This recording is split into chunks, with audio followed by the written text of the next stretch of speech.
Welcome to the Slop Farm. Enjoy the video. You begin by confirming details and getting ready. Open Settings now and go to Update and Security.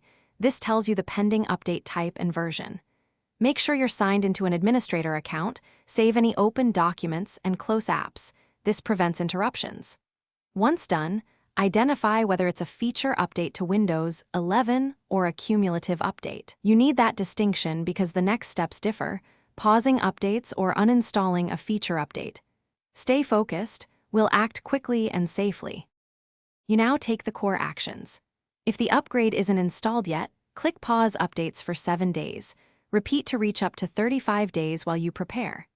If the upgrade installed and you want to roll back, open Update History, choose Uninstall Updates, and select the Windows 11 feature update. Then follow prompts to restore Windows 10.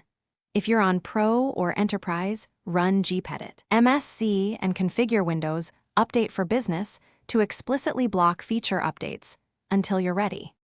You finish by applying durable blocks and knowing recovery options.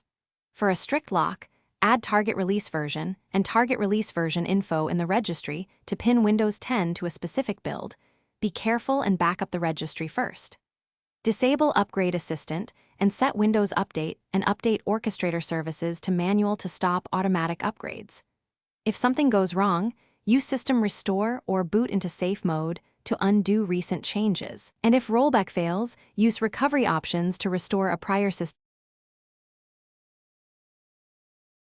Thanks for watching.